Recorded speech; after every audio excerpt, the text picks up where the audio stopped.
பெரியார் பல்கலைக்கழகத்தின் துறை தலைவர் நியமனத்தில் விதிமீறல் புகார் எழுந்திருக்கிறது. இது பற்றி கூடுதல் தகவல்களை தருவதற்காக செய்தியாளர் குமரேசன் இணைக்கிறார். குமரேசன், முழு விவரங்கள் என்ன?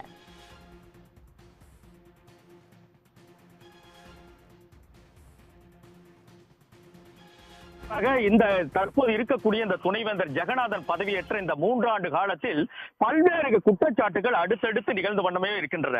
குறிப்பாக இந்த பல்கலைக்கழகத்தில் சமூக நீதி பாதுகாக்கப்படவில்லை, அதே போல இந்த பல்கலைக்கழகத்தில் ஊழல், முறைகேடு என ஒரு தொடர்ச்சியான குற்றச்சாட்டுகள் அடுக்கடுக்காக வைக்கப்பட்டு வருகின்றது. இந்த நிலையில் தான் இந்த பல்கலைக்கழகத்தின் துணைவேந்தராக இருக்கக்கூடிய ஜெகநாதன் அந்த 3 ஆண்டு கால பதவி காலம் என்பது நாளையுடன் முடிவு பெற இருக்கிறது.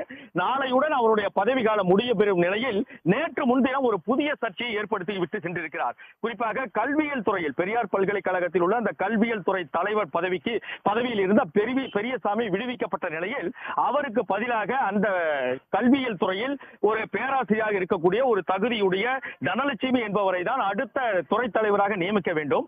ஆனால் இப்ப ஜெகநாதன் அவர்கள் வேறொருவரை, அதாவது உறுப்பு கல்லூரியில் பணியாற்றக்கூடிய வெங்கடேசரன் என்பவரை தற்போது துறை தலைவராக நியமித்திருக்கிறார். இது ஒரு பெரிய சர்ச்சையை ஏற்படுத்தியிருக்கின்றது. இந்த சர்ச்சை தொடர்பாக தான் தற்போது பாட்டாளி மக்கள் கட்சியின் நிறுவன தலைவர் ராமதாஸ் அவர்கள் ஒரு விசாரணை நடத்த வேண்டும் என்ற ஒரு அறிக்கையை வெளியிட்டிருக்கிறார். குறிப்பாக சேலம் பெரியார் பல்கலைக்கழகத்தில் காலியாக உள்ள கல்வியியல் துறை தலைவர் பதவிக்கு உரிய தகுதியும் பணிமூப்பும் கொண்ட தனலட்சுமி என்ற பேராசிரியை புறக்கணித்துவிட்டு வெங்கடேசன் என்ற ஆசிரியரை நியமித்து பல்கலைக்கழக துணைவேந்தர் ஜெகநாதன் ஆணையிட்டுள்ளார். பேராசிரியர் தனலட்சுமி என்பவர் பட்டியலினத்தை சேர்ந்தவர் என்பதாலேயே அவர் ஒதுக்கிவிடப்பட்டு புறம் தள்ளிவிட்டு அவருக்கு பதிலாக வெங்கடேசன் என்பவரை நியமித்திருக்கிறார். இது முழுக்க ஒரு சமூக நீதி மறுப்பாகும். ஏற்கனவே அவர் மீது பல்வேறு புகார்கள், குற்றச்சாட்டுகள் இருக்கும் நிலையில் அவர் ஓய்வு பெறுவதற்கு முந்தைய நாளில் இது போன்ற ஒரு ஆணையை வெளியிட்டு சென்றிருப்பது இது முழுக்க சமூக நீதிக்கு எதிரானது. எனவே இது தொடர்பாக விசாரணை நடத்த வேண்டும் என்ற ஒரு இந்த நிலையில் தான் ஏற்கனவே பல்வேறு குற்றச்சாட்டுகள் உள்ளன. குறிப்பாக ஜெகநாதனை பொறுத்தவரை பல்வேறு முறைகேடுகள் நடத்தியிருக்கிறார். குறிப்பாக அவர் பணியாற்றிய அந்த 3 ஆண்டு கால காலத்தில் 8 குற்றச்சாட்டுகள், அதாவது உள்ளாட்சி தணிக்கைத்துறை மற்றும் IAS பழனிசாமி அவருடைய தலைமையான ஆய்வு நடத்திய அந்த குழு இவை அனைத்தும் ஆதாரங்களுடன் வெளியிட்டு இருக்கிறது. ஆனாலும் கூட ஆளுநர் அவர்களின் ஆதரவு பெற்றவர் என்பதன் காரணமாக தொடர்ச்சியாக அவர் பணியில் இருந்து வருகிறார். இந்த நிலையில் தான் அவர் நாளை பணி ஓய்வு பெற இருக்கிறார். அது தொடர்பான அறிவிக்கை இதுவரை எதுவும் வெளியிடப்படவில்லை. இந்த நிலையில் ஆசிரியர் சங்கம், தொழிலாளர் சங்கம், அதே போல பேராசிரியர் சங்கங்கள் இவருடைய ஆணைக்கு ஒரு கடும் கண்டனத்தை தெரிவித்திருக்கிறது.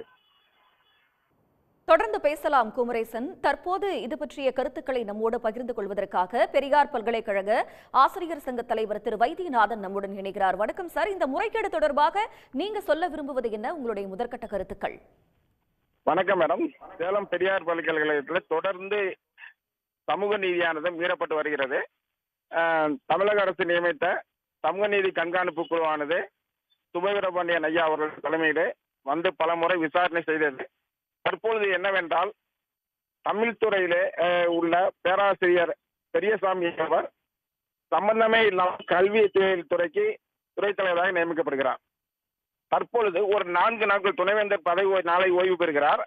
அதற்கு 4 நாட்களுக்கு முன்பாக என்ன நடக்கிறது என்றால், துறைக்கே சம்பந்தம் இல்லாத எடப்பாடி உறுப்பு கல்வியினுடைய முதல்வர் தற்பொழுது பெரியார் பல்கலைக்கழகத்தில் தற்காலிகமாக பணியில் நியமிக்கப்பட்டவர்.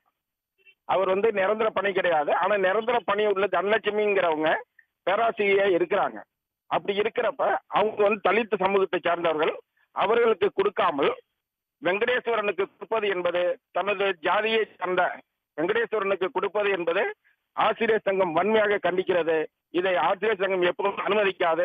நாளைக்குள் இதை மாற்றாவிட்டால் நாங்கள் முற்றுகை போராட்டம் நடத்தவும் முடிவு செய்துள்ளோம் என்பதை தெரிவித்துக் கொள்கிறேன்.